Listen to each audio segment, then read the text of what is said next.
Hello, welcome to another video in my series on vintage APL. In this episode, we're going to look at APL Plus PC. This was a product that was developed by the scientific Time Sharing Corporation for IBM PC compatible machines running a version of DOS. This is the Wikipedia page for STSC. The history of the company is interesting. This company was one of the early vendors of APL along with IP Sharp Associates and IBM. As we scroll down through the Wikipedia page here, you'll notice that Phil Abrams and Larry Breed were both part of this company, along with Al Rose, who wrote some influential books on learning APL. The company released APL Plus PC in 1982, and then successive versions of that went on to be compatible with faster and bigger machines, and then eventually there were Windows versions of this product produced as well. STSC, as you look at the timeline here, went through name changes and acquisitions. So by the time that the product that we're going to look at, the specific version of APL Plus PC, the company had changed its name to the Manugistics Group Incorporated.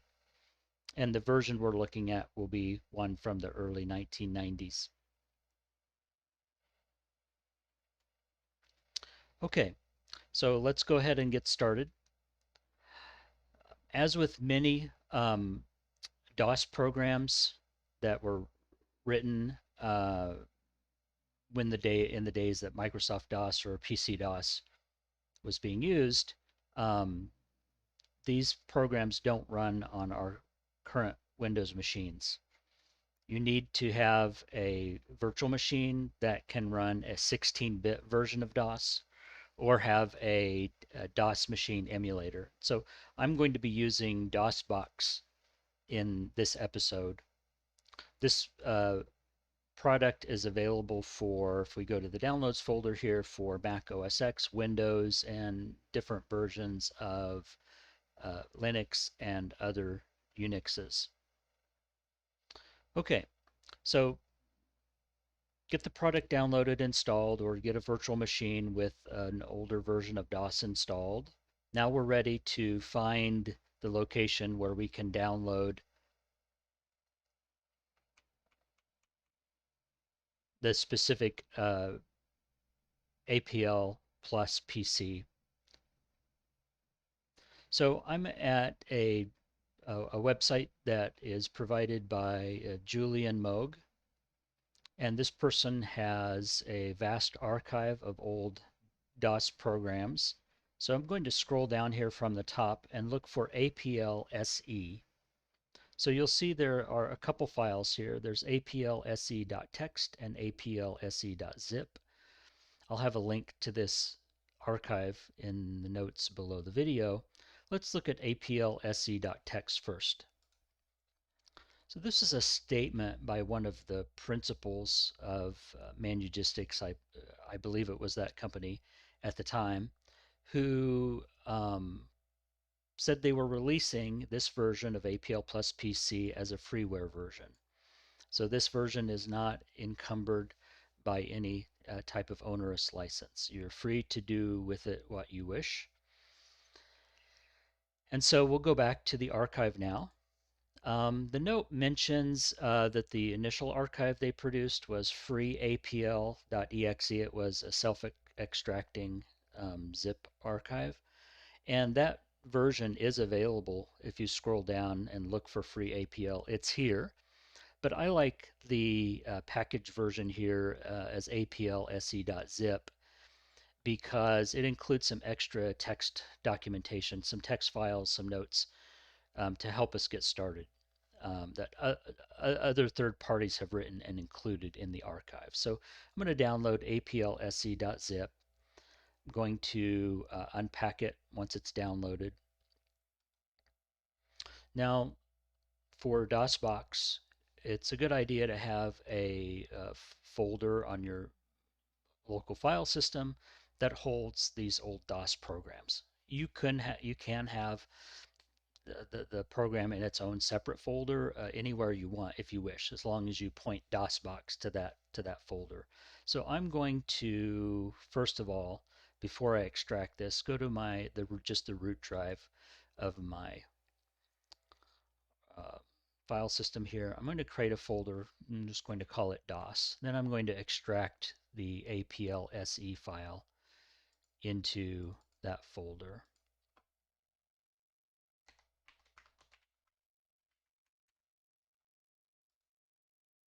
Okay, so there it is. I can't run it directly from Windows.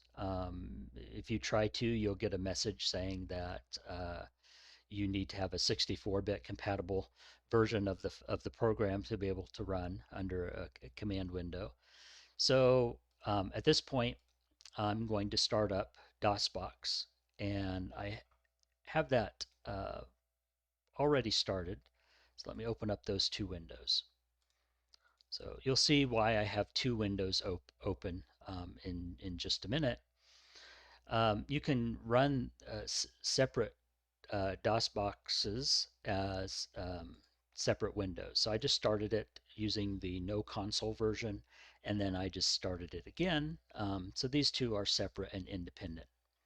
Now let me try to zoom in. Okay, so if this is working correctly, you should see the two DOS windows here more zoomed in. So I'm going to mount that particular folder, the DOS folder, as my C drive. You can run the program to edit the DOSBox options, and then at the very bottom of the options file, it's kind of like an autoexec.bat file for DOSBox. You can include the mount command there directly, so you don't always have to do this manually. I'm going to do mount as my C drive, and then for my local file system, C:\DOS. Now I'm going to go to the C drive. I'll do a dir, and you'll see that this C drive only has the one folder because I only have one folder in my DOS folder, which is APLSE. I'll go into that folder, and then just do a directory real quick. So we have some executable files. There are some text files. There is a README file. There is a do first file and an article.txt. Now, this folder is just a normal folder on our file system, so I cannot find a way to page through this in this kind of limited version of DOS that DOSBox provides. But if I just type out the article, it will give me some information. There's at the top of the document, there's bad news about this this particular implementation, or I guess distribution of APL Plus PC, and then there's some good news as well. You can just open these by going to your file system and then opening them in a text editor, and then you can read the full page of information. I won't take time to do that here, but just to note, the bad news was that this version didn't come with very much documentation. The good news is there was a free demo version of APL Plus PC version 10 that was released in 1991 that included excellent on-screen documentation. And that is in a file called plusdemo.zip. So I'm going to go back to the archive. It may look a little strange because I'm zoomed in right now, but I'm going to just quickly scroll through here and find that I could do a search with Control F, but I can also just scroll down. I'm looking for plusdemo.zip. Okay, here it is. I'll download that real quick and extract it into my DOS folder.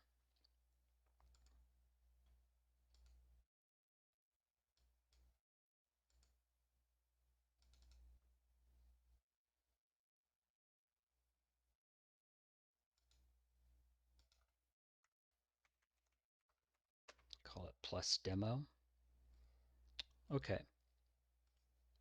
Now, in this other window, DOSBox window that I have here, I'm going to mount the C drive again. Mount C colon backslash DOS. I need to go to the C drive, do a dir, and you'll see that shows both folders now, APLSE and plus demo. I'm going to go into the plus demo folder. We can do a dir. There's some README files, some batch files. I'm going to do a dir of the batch files, and we'll see there's demo, which will run the demo, and then just a sample batch file that's used in one of the examples in the tutorial.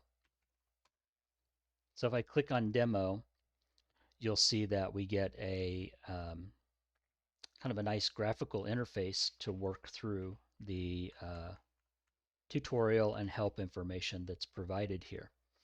So I recommend if you're new to this version of APL that you take time to work through the demo. There's the overview. This can go automatically if you want it to, or you can press enter to pause or escape to quit. If you just hit a key, you can page through this faster than it will show you automatically, but it gives you an introduction to APL Plus PC. There's a tutorial which will show you the workspace interface here for APL Plus. This is not the full version of APL Plus. This is specifically an interface on top of it. It is running on APL Plus, but in what was called their PC application development system. And so it's limited as to what you can do. You can write APL expressions and run and execute them, but you can't use system commands, you can't define your own functions and so on. So it's very limited. But this, in conjunction with the full version of APLSE that you get from the APLSE zip file, will give you what you need. Now, while I have this open, let me come back to the APLSE window. And there is no batch file. You can create a batch file if you want to, but the important thing here is, and one of these text files will tell you to do this, is you need to run the APL font command first so that you get the correct characters showing up for APL. So I'm going to type in APL font, press enter. Now you'll see that the font has changed a little bit. I'm not seeing APL specific characters here, but now when we type in, so I'm looking for the executable, you'll see there are some other com files here. One will help set up the printing features, but DOSBox by default is not hooked up to a Windows printer, so printing doesn't work unless you kind of do some extra work on that end to get that working.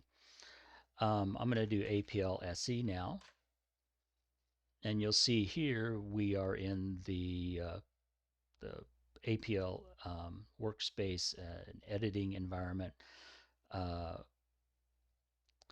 We've got some keystrokes here at the bottom, Control H for keystroke help, Control / for the pull down menus. Use Control Escape if you appear to get stuck. You can save your workspace with right paren save, and then you can quit with right paren off, just like any other APL system. One of the notes talked about there is a little mouse feature or a little mouse character here. You can use a mouse in this program. This is more advanced than what you may have seen with APL 360 or IBM PC APL version 1, in that we've got a lot more graphics options here. We have formatting, we have graphics, we have local file access, lots of different extra things besides just what we get with kind of the older APL 360 versions. Now I'm going to go back to the documentation real quick, and I'm going to escape out of this. There is, this is all running. You see the graphics here. This is all built within APL Plus PC, and so you can design really nice DOS uh, keyboard interfaces, and even mouse interfaces using the mouse features that are built in. Just press F1 for more options down here at the bottom, and that brings up these menus across the top. Now, regular APL Plus in our APLSE version has that as well. We'll see that in a minute. What I recommend you go to if you just want to get started writing APL without much further ado is move over here to the APL menu option and use the C keys option. Now, there it is bound to a function key F3. So this is the keyboard that's used in this version of APL Plus. The layout is different than what you might be used to with IBM PC APL version 1 or APL 360. So it takes a little bit of getting used to, but it does include the full APL character set. We don't have to use overstrikes here. So what they've done is they've overloaded keys, especially the top number row of keys, with 4 different possible characters. So how do we access all 4 characters on a particular key? Excuse me. Well, that's based on this diagram down here in the lower left corner. The unshifted variant, which is in white on my screen, is the key in the lower left corner. The key in the lower right corner will be the Alt version of that. So we press Alt 0 or Alt plus, Alt equal, whatever it might be, to get the key in the lower right corner. You do a shift of the key to get the what looks like green to me in the upper left corner, and then Alt Shift will give you the key in the upper right corner, which is showing a yellow on my screen. So this keyboard diagram will be very helpful to you until you get used to the locations of all of the different APL characters here. So if you don't want to show this anymore, you can go back to Escape. Looking at some of the other features here, if I go into the features menu, you'll see this basically just goes through to give documentation over the normal APL functions. Then we've got more features. This gives you all of the built-in system functions that are accessed through quad function names. If you just click here on all, it'll just let you scroll through this one command at a time. If you want to see the commands in a particular grouping, we can go down to, let's say, file management.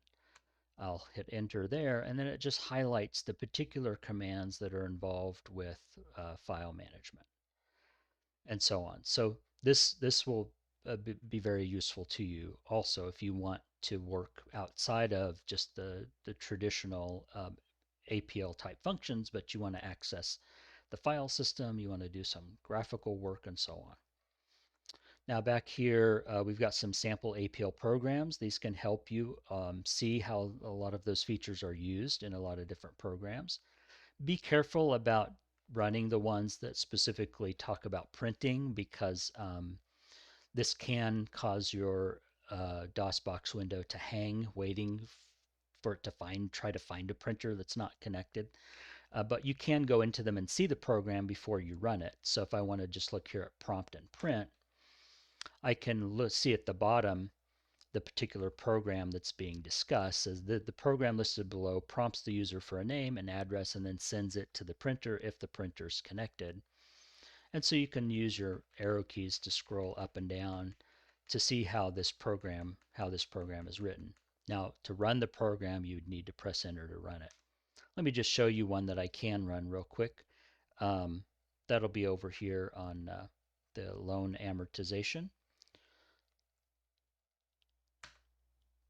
So here's the program. I'll press enter to run it. It's giving us the amortization table of a loan of a certain amount over a certain time period. And then it automatically timed out and brought me back to this screen. So there may be a way to pause the output so that you can actually read it before it does that. But certainly you can before you run the program, you can take as much time as you want to scroll through and read the program and understand it. This version of APL Plus PC has an editor, which is something we haven't seen before. So here is, if I press enter to go run the editor, it's giving me line numbers, which I assume can be probably turned on or off. And then we can come down, put in our own text. This version of APL um, has both upper and lowercase characters. So you'll see that here. To get out of the editor, so it says I'm editing a particular variable called edit sample. So you can use the editor to go in and edit your own variables. You can use this type of editor also for defining functions or editing functions as well. Let's see, escape to quit. It says to exit the editor, I can press Control E. I don't, yeah, escape doesn't quit to get out of the editor. This was escaping to quit the tutorial or this part of the tutorial. But I'll do Control E, which will take me out of the editor there. Go back to escape. And that's about it as far as what you will find here in the APL Plus demo. Okay, so now let me go back to the APLSE window. If I do Control/, you'll see at the top we have some extra options here. This version of APL uses what's called sessions. A session is basically what you will see on your screen and your interaction. So here I have you'll see as I'm moving my mouse pointer, I'm actually in the window with the mouse that's provided by the environment. Let's see if that will give me, I thought it might give me the window at the top, but there are some built-in mouse commands you can use if you want, or you can choose to turn the mouse off altogether, and that's in one of those, how to do that is in one of those text documents. Let's see, Control/ again. So you can save sessions, reload previous sessions. Those are different than workspaces. Workspaces are specifically selections of your variables and functions that have been defined that are saved in the workspace. Sessions are more of just the stream of text that's there. You have some keyboard options here. If you want to work in all caps, you can turn caps on. We have the ability to open, and this is basically going into the editor to edit function. Opening a function here, I believe, would create a new function. Character vector, character matrix, native file, a number matrix. Close, you can save the objects and end the edit, save objects and keep the edit, quit the edit. So again, this particular editor commands up here. Search, edit, util, and info. Keystrokes, there's a little bit of documentation built in here on these with these keystrokes. So you can take a look at that. And the help session, so that the traditional help file that would have came with APL Plus PC is missing from the free version. And that's why this Plus demo documentation becomes really helpful and useful. Okay, let me just come down here if I can get this to work. I'm going to attempt to turn the mouse off. If I remember the command here, I'll do quad mouse 0. Quad mouse 1, I believe, gets 0. So this, in essence, is setting a flag for the mouse to turn it off. Okay, so we have the APL commands are working. The different keys are working. It takes me a while to get used to switching from one keyboard to another when we're working here in this APL environment. Let me just define a function real quick. Define. I'm going to go and I'm used to working in all caps. So let me switch over, go to my keyboard and switch caps on.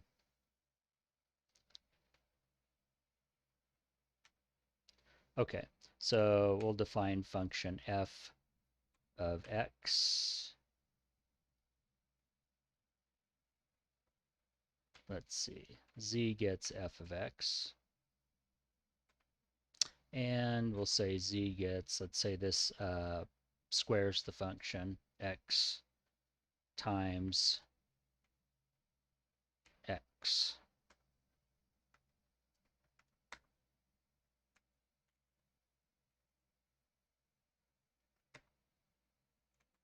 Okay, and so there is defining a function using the built-in del function editor and then applying the function. There are some other workspaces on here. If we do right paren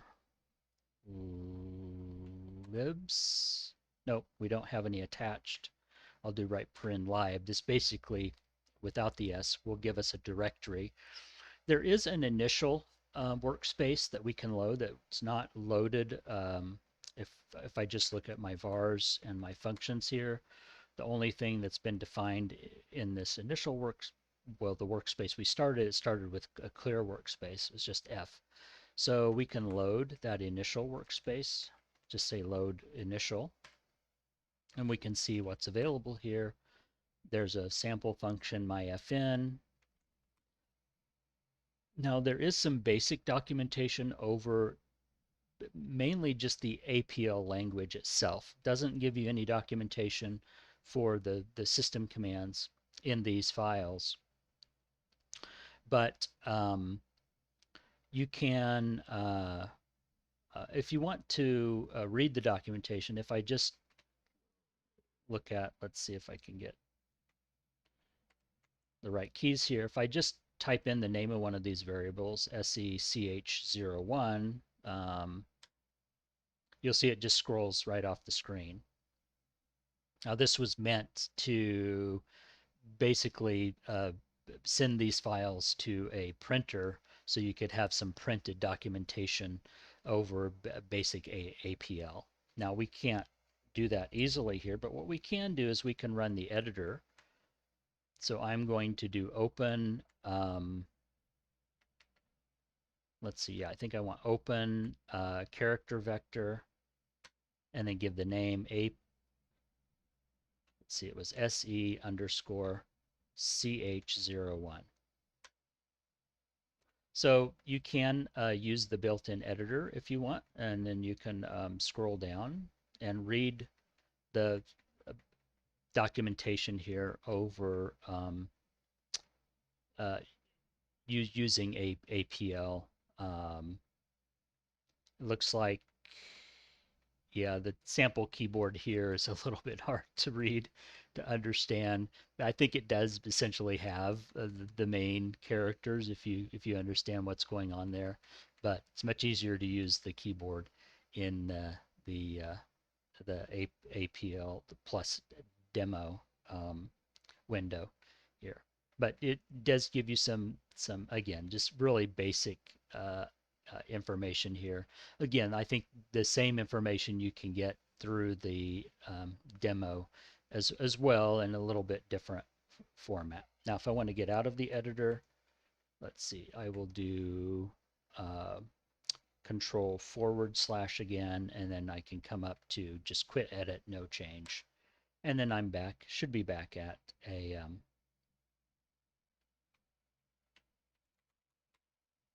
normal APL window.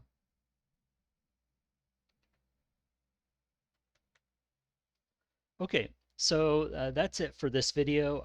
I may produce another video or two in the future over this version of vintage APL, where I go into some of its unique features, like how it handles files, reading, and allows you basically to read and write information to and from your local file system, which can be really useful if you have some data that you want processed, or you want to take output from the APL program that you've written, and you want to write it to a native file on your file system.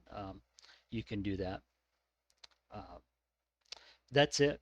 Um, I look forward to making some future videos over other vintage APLs. So thank you for watching, and please stay tuned for some of my future content.